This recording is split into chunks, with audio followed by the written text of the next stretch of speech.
A 70-year-old married a 20-year-old. A year after the wedding, the couple arrives at the delivery room. A male boy weighing 3.5 kilograms was born, healthy and beautiful. The nurse asks the old man, "Yours?" "Yes," the old man replies proudly. "Congratulations," the nurse replies.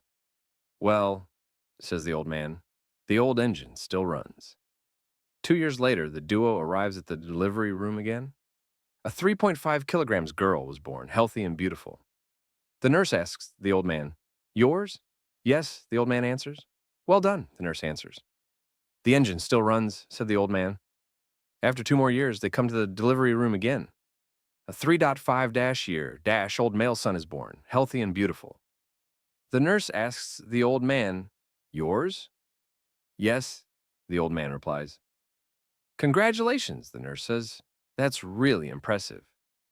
"Well," says the old man, "the engine is still running." "Well," says the nurse, "you may want to change the oil. The last one came out black." It was a man's 80th birthday, and his friends wanted to get him a special gift. Since he was a widower of many years, and after some discussion, they decided to have a hooker come to his house that night and give him the time of his life. Later that evening, as the old man was getting ready for bed, he hears the doorbell ring. He opens the door and sees a hooker standing there, sexy outfit. She says to the senior, "Hi there, I'm here to give you some lovin'." The old man thinks for a moment and then says, "I'll take the soup." It was a blazing hot Saturday evening in the summer of '57, and young Fred was all spruced up for his big date with the ever-charming Peggy Sue. He slicked back his hair, polished his shoes to a mirror shine, and cruised over in his dad's prized Chevy. When he rang the bell, Peggy Sue's mother opened the door with a warm smile. "Oh, come on in, honey. Peggy's still getting ready," she said sweetly. "Have a seat. Want something to drink? Lemonade? Iced tea?"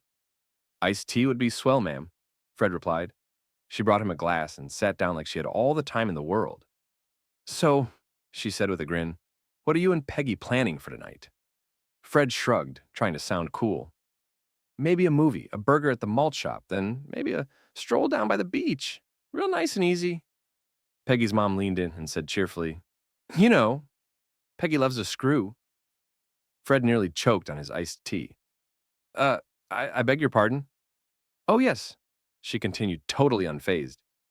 "When she goes out with her friends, that's all they do." Fred blinked. "All night long, if we'd let her," the mom added with a nod, as if she'd just said Peggy liked hopscotch. Fred, now trying not to pass out, managed a polite, "Well, thanks for the heads up." Just then, Peggy Sue floated down the stairs, picture perfect in her pink blouse, hoop skirt, and a ponytail that bounced like it had its own personality. "Hi, Fred," she chirped, and off they went. Half an hour later, the front door flew open, and Peggy Sue stormed in, wind-blown, red-faced, and furious. She glared into the kitchen and shouted, "The twist, Mom! The dance is called the twist!" One afternoon, a man was reading the newspaper when his wife suddenly came up behind him and smacked him on the head with a frying pan. "Why in the world did you do that?" he yelled. "I found a piece of paper in your coat pocket with the name Susie on it," she replied. He rubbed his head and said, "Honey, remember last week when I went to the races with some friends? Susie was the name of the horse I was betting on." She fell silent. But 3 days later, as he was reading the newspaper again, his wife emerged from behind him and smacked him on the head again. "Why again?" he shouted. She smiled and said, "Just wanted to let you know, your horse called." Two ladies of leisure were cruising around town one sunny afternoon, proudly displaying a sign on top of their car that read, "Two fun-loving friends, $50. Naturally, a police officer noticed the sign and pulled them over. He gave them a stern look and said, "Ladies, you're going to need to take that sign down, or I'll have to take you downtown." They sighed in frustration. And just as they were about to comply, another car drove by with a sign that said, "Jesus saves." One of the gals pointed and asked, "Hey, how come they can ride around with a sign and we can't?" The officer smiled and said, "Well, that's about religion." So the two women frowned, peeled off their sign, and drove away, quietly brainstorming. The very next day, the officer sees the same car back on the road with a new sign. He flips on his lights, thinking he's about to bust them again, but as he gets closer, he reads, "Two fallen angels seeking Peter." $50. The officer laughed so hard, he forgot why he pulled them over in the first place.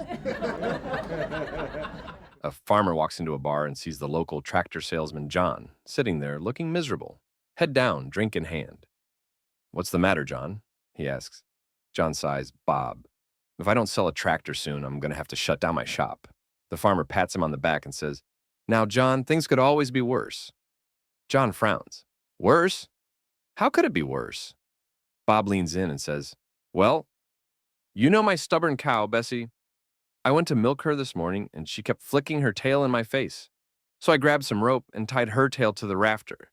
Then she kicked the bucket over, so I tied one of her legs to the wall. Then she kicked my stool out from under me, but I was out of rope, so I took off my belt and tied her other leg to the other side of the stall. And wouldn't you know it, my pants fell down. And John, if you can convince my wife that I was really in there just to milk that cow, I'll buy a tractor from you." An 80-year-old lady is sitting at the bar at Harpoon Harry's, waiting for her husband. Suddenly, a very handsome man walks in and takes a seat a few stools away. He's so good-looking that she can't take her eyes off him. After a while, the man notices her staring and decides to approach her. Before she can apologize, he looks deeply into her eyes and says in a sultry tone, "I'll do anything you want. Anything you can imagine in your wildest dream. It doesn't matter how extreme or unusual, I'll do it. All for $100 cash. But there's one condition." Completely caught off guard, the lady asks, "What's the condition?" The man smirks and replies, "You have to tell me what you want me to do in just 3 words." The lady thinks for a moment, then reaches into her handbag, pulls out $100, and hands it to him. She smiles, looks him right in the eye, and clearly says, "Paint my house." The man stands there, stunned, as she casually sips her drink. A big-shot attorney ended up in the hospital for a few days, and he quickly became a nightmare for the staff. He treated the nurses like they were his personal assistants, barking orders and complaining about everything. None of the hospital staff could stand him, but the head nurse, she was the only one who wasn't afraid to put him in his place. One day, she walked into his room with a mission. "I need to take your temperature," she announced. He immediately started grumbling and whining for a solid 5 minutes, but eventually, he crossed his arms, opened his mouth, and gave in. "No, sorry," the nurse said. "I can't use an oral thermometer for this reading." More complaints followed, but after a while, he rolled over and exposed his backside with a dramatic sigh. Once the thermometer was inserted, the nurse smirked. "I need to get something. You stay just like that until I get back." She left, making sure the door was wide open behind her. The man fumed in embarrassment as people passed by, laughing. 20 minutes later, the doctor came in, looking around with confusion. "What's going on here?" he asked. The attorney, red-faced and frustrated, snapped, "What's the matter, Doc?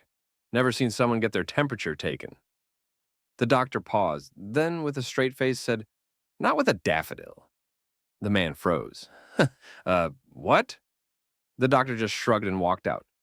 The nurse had really outdone herself this time.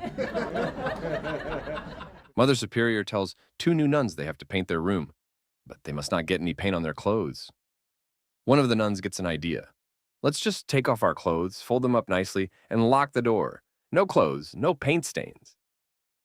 So that's exactly what they do. They start painting away, having a great time. Then suddenly, knock, knock. From outside the door, a voice says, "Blind man." The nuns pause. One says to the other, "Well, if he's blind, he won't see anything anyway, right?" The other nods. They open the door. In walks a guy with a big grin. "Nice rack. Now, where do you want me to hang these blinds?" In a rural farming segment, a city-based TV reporter headed out to the countryside to interview a local farmer about the causes of mad cow disease. She hoped to get a scientific theory, but she got something entirely different. Interview begins, reporter, smiling professionally. "I'm here to learn about possible causes of mad cow disease. Do you have any ideas?" Farmer, nodding slowly. "Well, ma'am, did you know a bull only gets to mount a cow once a year?" Reporter, awkward chuckle. "Okay, interesting. But how is that related to mad cow disease?" Farmer, "And did you know we milk cows twice a day, every single day?" Reporter, a bit flustered. "Yes, Okay, but could we stay on topic? Farmer, grinning. I'm on topic, ma'am. Just imagine this. If someone played with your boobs twice a day and only slept with you once a year, wouldn't you go mad too? Interview over. The segment was never aired. A priest was being celebrated at a special dinner for his 25th anniversary serving the parish. The guest of honor was a well-loved local politician who was also scheduled to give a heartfelt speech. Unfortunately, traffic had other plans. So the priest decided to step up to the mic and share a few words himself while everyone waited. He began, "You all know I can't break the seal of confession, but I can share how I felt when I first arrived here 25 years ago. My very first confession gave me, well, quite the impression.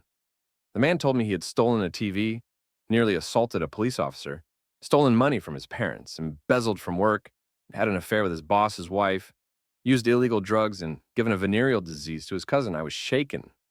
I thought I had landed in Sodom and Gomorrah. But thankfully, I soon learned that most of you are loving, decent, wonderful people, and I have truly been blessed to be part of this parish." Just then, the politician finally arrived, still a little flustered from traffic, grabbed the mic and said, "I'll never forget the first day our dear priest arrived at the parish. I was the very first person to go to confession with him." One afternoon, Grandma hollered, "Johnny, go on down to the water hole and fetch me some water for supper." So Johnny grabbed the old tin bucket and trotted off. But just as he leaned over to scoop some up, he spotted two giant eyeballs bobbing just above the surface. He dropped that bucket faster than a hot potato and sprinted back to the house like his britches were on fire. Grandma met him at the door, hands on her hips. "Well now, where's my bucket? And where's my water?" Johnny, still out of breath, said, "Grandma, I was going to get the water, but there's a humongous alligator in that there water hole." Grandma waved him off.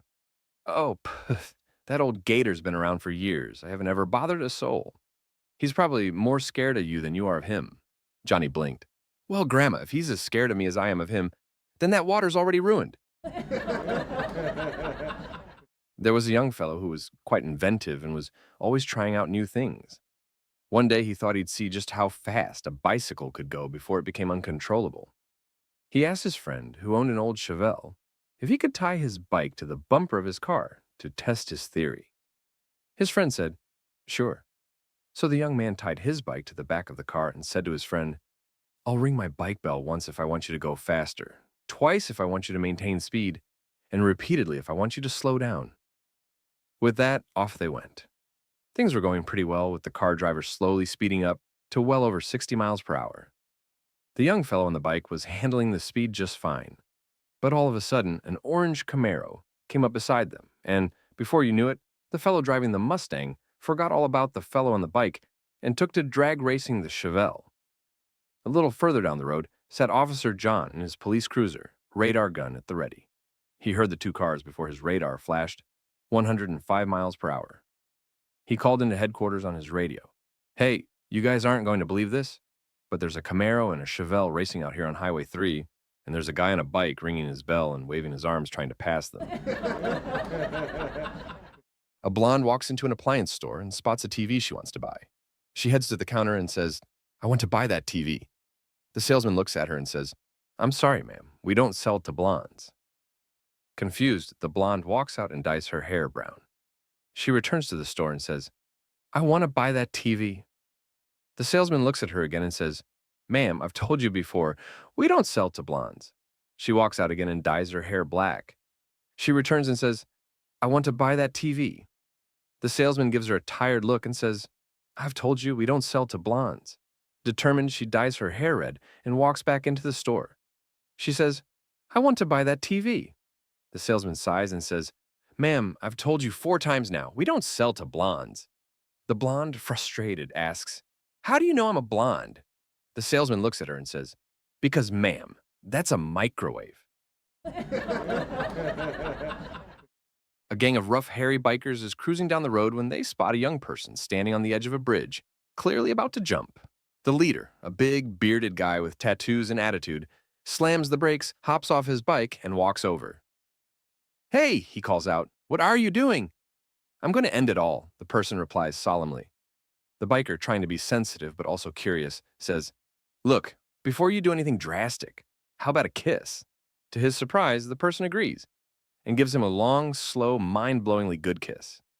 When it's over, the biker stumbles back a bit, dazed. Whoa, that was the best kiss I've ever had.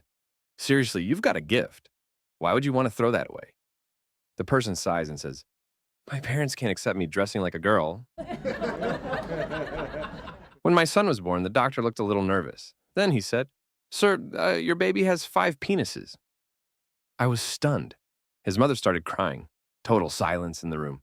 Then from the corner, his uncle just smirked and said, well, I guess his underpants are going to fit him like a glove. A young man from Nebraska moves to Florida and walks into a big department store looking for a job. The manager asks, do you have any sales experience? The kid proudly responds, yeah, I was one of the best Bible salesmen back in Omaha. The manager, liking his confidence, gives him the job. You can start tomorrow, the boss says. I'll come by after we close and see how you did. The kid's first day was tough, but he made it through. After the store closed, the boss came down to check in.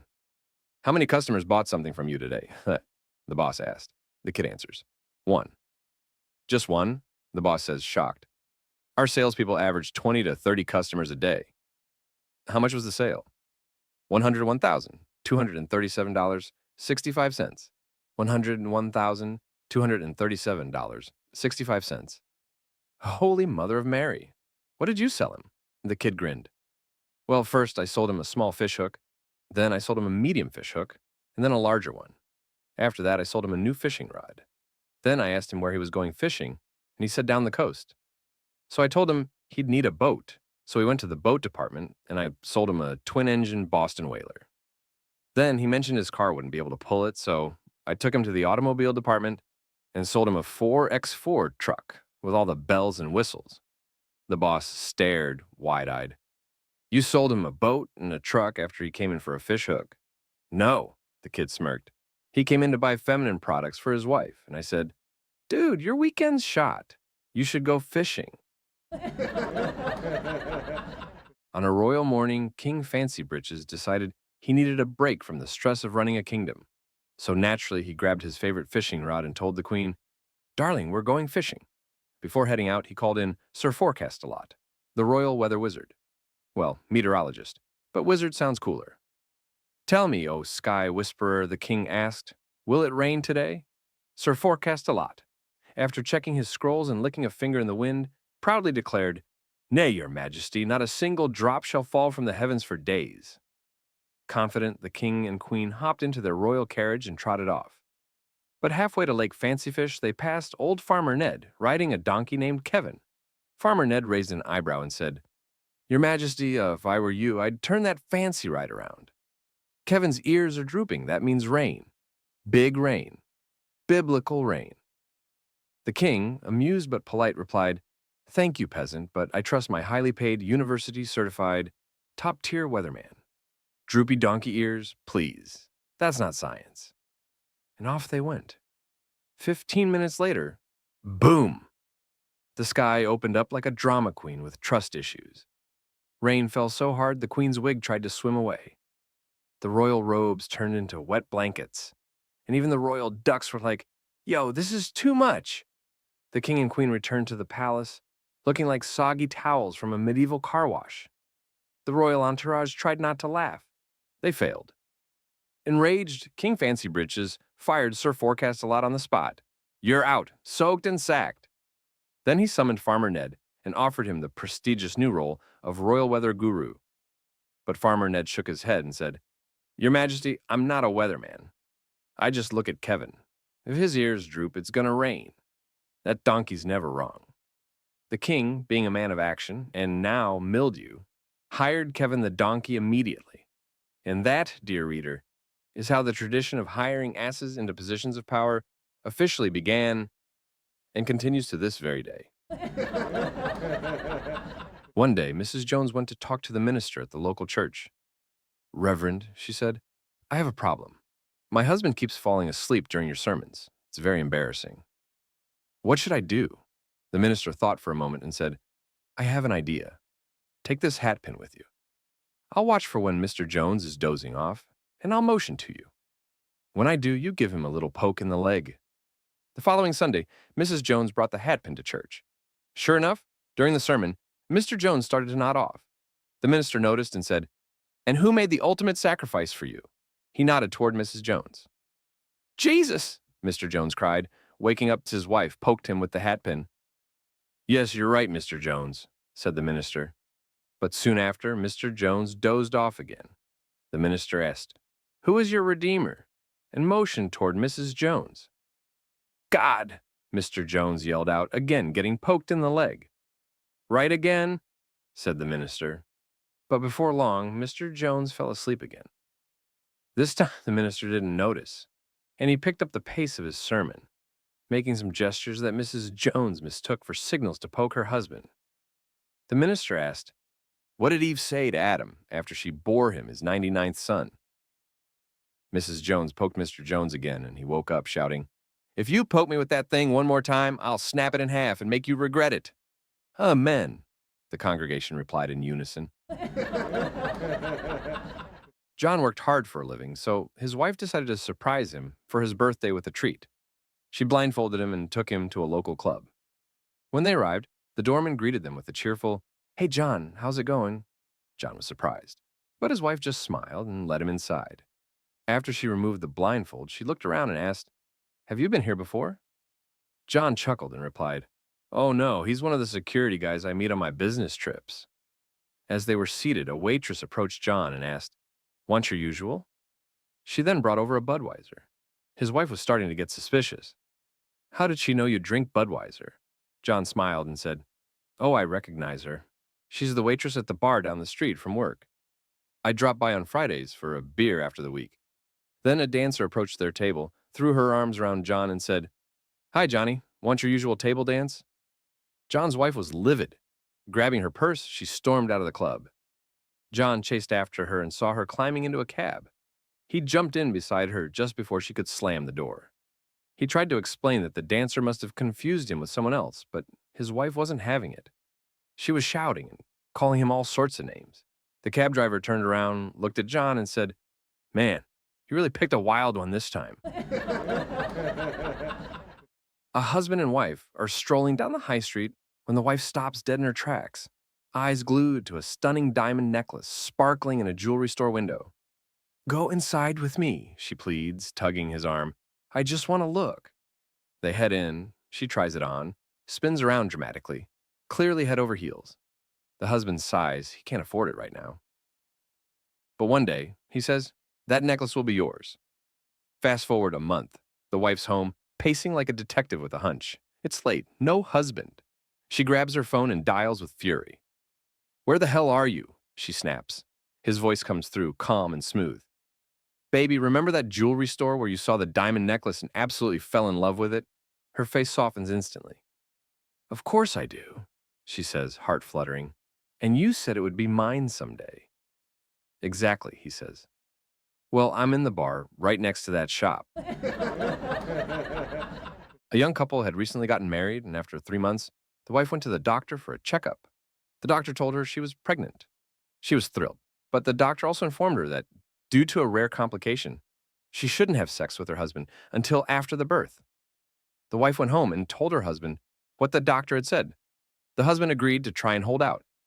After a month, the husband couldn't resist anymore and asked his wife to be intimate. Of course, she refused. Seeing her husband so depressed and sad, the wife called him over and said, "My dear husband, I know you're suffering. Here, take $100 and go to a sex worker to relieve yourself." The husband took the money and thought to himself, "What a wonderful and considerate wife," opened the door and went down the stairs, feeling cheerful. When he reached the first floor, the neighbor's wife saw him and asked, "Why are you so happy?" He happily told her the whole story. She then said, "Why go looking outside, for a sex worker? Give me the $100 and I'll take care of you." The man agreed, gave her the money, went into her apartment, enjoyed himself for 20 minutes, and then returned home. His wife saw him and was astonished, asking, "What happened, dear? You came back so quickly. Did you change your mind?" The husband replied, "I went downstairs and the neighbor saw me. She offered to take the money instead, so that's what I did." His wife got very angry and said, "What a jerk. When she was pregnant, I did her husband for free." Jane was a first-time contestant on the $65,000 quiz show. Lady Luck had smiled in her favor as Jane had gained a substantial lead over her opponents. She even managed to win the game, but, unfortunately, time had run out before the show's host could ask her the big question. Jane agreed to return the following day. Jane was nervous as her husband drove them home. "I've just got to win tomorrow. I wish I knew what the answers are. You know I'm not going to sleep at all tonight. I will probably look like garbage tomorrow." "Relax, honey," her husband, Roger, reassured her. "It will all be okay." 10 minutes after they arrived home, Roger grabbed the car keys and started heading out the door. "Where are you going?" Jane asked. "I have a little errand to run. I should be back soon." After an agonizing 3-hour absence, Roger returned, sporting a very wide and wicked grin. "Honey, I managed to get tomorrow's question and answer." "What is it?" she cried excitedly. "Okay, the question is, what are the 3 main parts of the male anatomy?" And the answer is the head, the heart, and the penis. The couple went to sleep with Jane, now feeling at ease, plummeting into a deep slumber. At 3:30 a.m., however, Jane was shaken awake by Roger, who was asking her the quiz show question. "The head, the heart, and the penis," Jane replied groggily before returning to sleep, and Roger asked her again in the morning, this time as Jane was brushing her teeth. Once again, Jane replied correctly. So it was that Jane was once again on the set of the quiz show. Even though she knew the question and answer, she could feel butterflies. The cameras began running, and the host, after reminding the audience of the previous day's events, faced Jane and asked the big question. "Jane, for $65,000, what are the main parts of the male anatomy? You have 10 seconds. The head," she said nervously. "Very good, 6 seconds. The heart? Very good, 4 seconds. Ooh, darn. My husband drilled it into me last night, and I had it on the tip of my tongue this morning." "That's close enough," said the game show host. "Congratulations." A priest and a nun are on a trip to a faraway monastery when their car breaks down in the middle of nowhere as a blizzard rages above them. They find a deserted cabin and take shelter. They find a sleeping bag, a bed, and a pile of blankets. The priest, being a gentleman, offers the nun the bed and takes the sleeping bag for himself. As they get tucked in for the night, the nun calls out, "Father, Father, I'm cold." So the priest gets up and puts another blanket on the nun. "Is that better, sister?" he asks. "Yes, Father, much better," she replies. So he gets back in his sleeping bag and starts to nod off, when she again calls out with, "Father, I'm still cold." So once again the priest gets up and puts another blanket on her, ensuring she is tucked into the bedwell. "Is that better, sister?" he asks. "Oh yes, Father, that's much better," she says. So the priest gets himself back into the sleeping bag and this time is just starting to dream when he wakes up to her call of, "Father, Father, I'm just so cold." The priest thinks long about this and finally says, "Sister, we are in the middle of nowhere in a blizzard. No one but you, myself, and the Lord himself will ever know what happens here this night. How about just for this night, we act as though we were married?" The nun thinks on this for a minute. She can't help but admit to herself she's been curious, and finally answers with a tentative, "Okay, Father, just for tonight, we will act as though we are married." "Wonderful," the father replies. "Now get up and get your own darn blanket, you great lazy lump."